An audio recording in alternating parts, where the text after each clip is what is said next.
Madam President, you mentioned your upcoming meeting with President Putin. Can you tell us what you hope to get out of that and whether you'll consider inviting President Zelensky to join? So you have to understand, this is a war that should have never happened. This is a war that wouldn't have happened if I were president. It would have never happened. It was the apple of his eye. I got along very well with President Putin. But if you look, under President Bush, they took a lot of territory. Under President Obama, they took a lot of territory. Under Biden, they essentially took the whole thing. You know, it's just a question of time. Under Trump, you know what they took? Nothing. Nothing. I was the one that said, you can't build your pipeline. That was half built. I came in, I stopped the pipeline. It's called Nord Stream 2. Nobody knows that, you know. Nobody ever heard of Nord Stream 2. You might have not even heard it. Biggest pipeline in the world. I stopped it. I was not a friend of Russia, but I got along well with Putin. It's always good to get along with other countries if possible, but that doesn't mean you roll over like Biden did. Biden came in and he immediately approved the pipeline. I couldn't believe it. Then they say Trump wasn't tough on Russia. I wasn't tough. I was the toughest. Putin said, if you're not tough, I would hate like hell to see you. I stopped the biggest economic development job, the biggest job that Russia had ever built. I stopped it. It was dead. And this low IQ president came in and he let them build a pipeline and supply oil and gas all over Europe, you know. So this is really a feel-out meeting a little bit. And President Putin invited me to get involved. He wants to get involved. I believe he wants to get it over with. Now, I've said that a few times, and I've been disappointed because I'd have like a great call with him, and then missiles would be lobbed into Kyiv or some other place, and you'd have 60 people laying on a road dying. I said, that's cold. That's cold. But it's a violent war. 5,000 to 7,000 people a week are dying. And you know, there's nobody from here. They're all Russian and Ukrainian people, and some people from the cities, much smaller number, but still, those missiles do damage and they kill a lot of people, but mostly soldiers.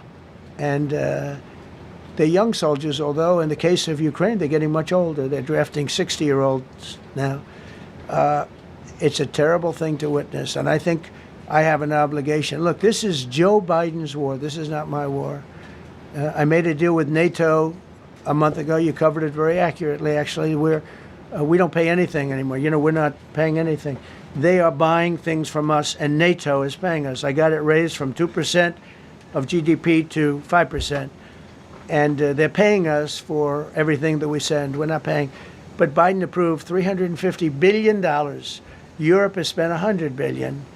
The money that's been spent and the death is incredible. It's the worst thing that's happened, by far the worst that's happened since World War II.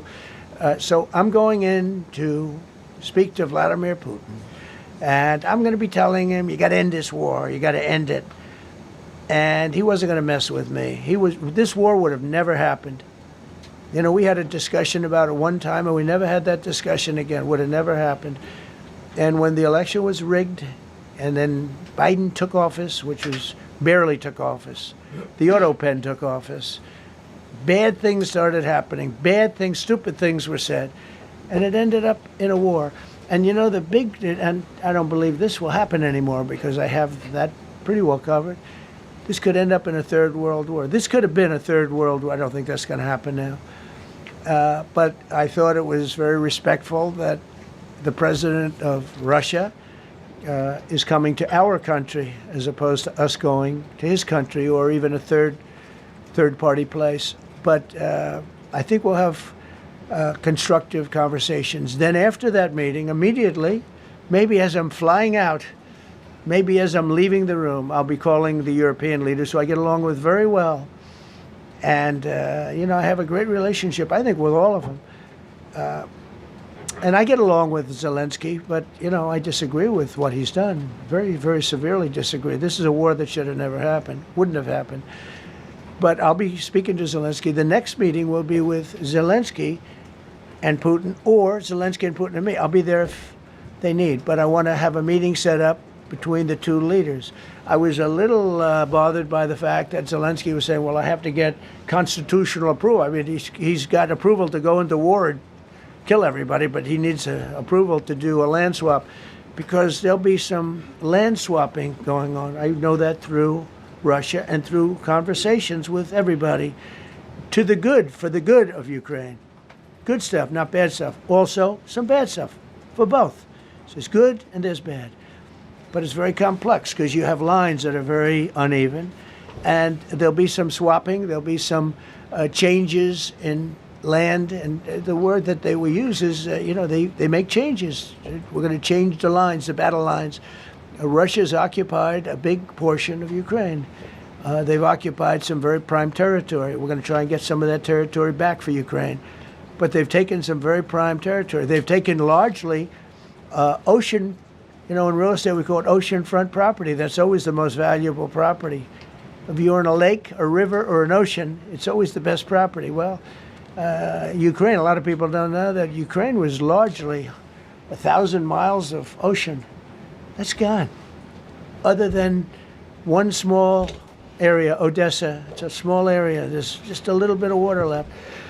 So I'm going to go and see the parameters. Now, I may leave and say, good luck, and that'll be the end. I may say this is not going to be settled. I mean, there are those that believe that Putin wanted all of Ukraine. I happen to be one of them, by the way.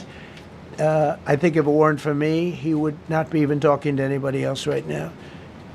But I'm going to meet with him. We're going to see what the parameters are. I'm then going to call up President Zelensky and the European leaders right after the meeting, yeah. And I'm going to tell them what kind of a deal. I'm not going to make a deal. It's not up to me to make a deal.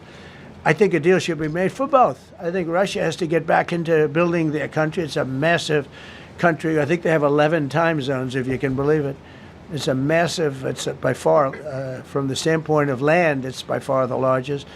They have tremendous potential in Russia to do well. They're not doing well. Their economy is not doing well right now because it's been very well disturbed by this. It doesn't help when the President of the United States tells their largest or second largest oil buyer that we're putting a 50% tariff on you if you buy oil from Russia. That was a big blow.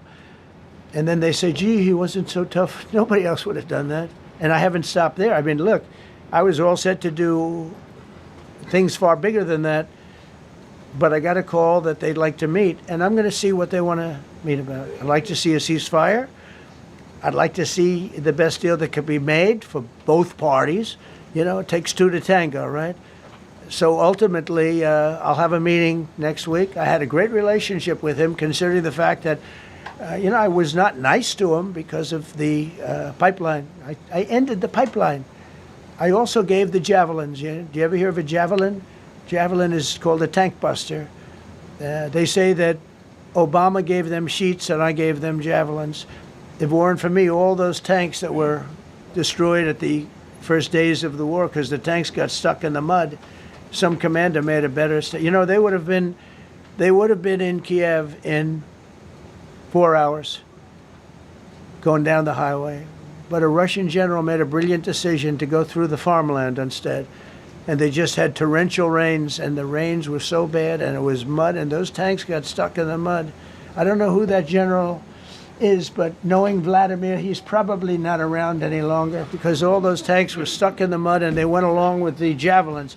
I gave them the javelins. You know that, right? I gave them javelins. They gave them sheets. But I'm going to meet with President Putin, and we're going to see what he has in mind. And if it's a fair deal, I'll reveal it to the European Union leaders and to the NATO leaders, and also to President Zelensky. I think out of respect, I'll call him first, and then I'll call them after.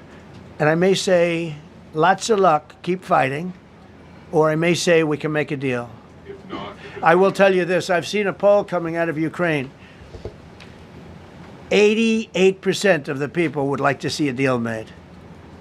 And if you go back 3 years, everybody was gung-ho for war. Everybody's gung-ho for war until you have it. It's an amazing thing. I had it with a couple of countries where I couldn't get a deal done with one particular country. And I just couldn't. The guy's great. He's a friend of mine. Great. Good leader. Tough as hell. I couldn't get the deal done. And then he went into war for a short period of time. You know where I'm talking about. First term. And it was nasty. Guys being killed all over the place. And he went through 1 week of war, and I was able to get the deal done. He said, "This is nasty." Soon, on August 15, 2025, negotiations are to take place between Donald Trump and someone who is associated with the site, or rather with what is in it. Unfortunately, the venue for these negotiations was chosen in a place where the jurisdiction of the International Tribunal does not apply. So Putin is not threatened by anything but polar bears in Alaska. But the future of Ukraine depends on these negotiations. In this context, my question is simple and serious.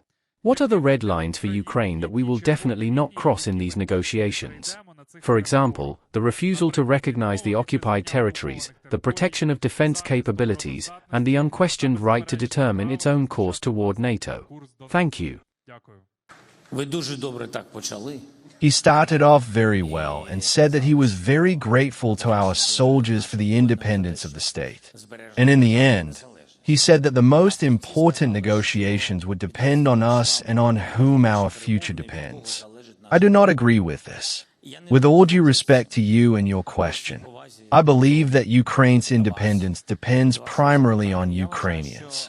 It depends on us, on our attitude to Ukraine, to our home, to the people around us, out of respect, not hatred for each other. Because the way we should love Ukraine in the way we do, no one from any state, any universe, will ever love and respect our home as much as we do. Every person had their own home, their own state. Therefore, everything depends on us, on our strength and confidence that we are right. The aggressor is the aggressor, and we are at home. Of course, it's very difficult for us to go up against them alone. A healthy country does not have healthy ambitions. As for negotiations, in any case, they are important at the level of leaders. But it is impossible to talk about Ukraine without Ukraine, and no one will accept this. Therefore, the conversation between the US President and Putin can certainly be important for their bilateral track, but they cannot accept anything about Ukraine without us, and I really believe it. I hope that the President of the United States understands and realizes this. Of course, we will have a meeting at the level of the leaders of the three parties. I don't know the date. If we want to end the war, this is how it will be, and certain issues will be raised there.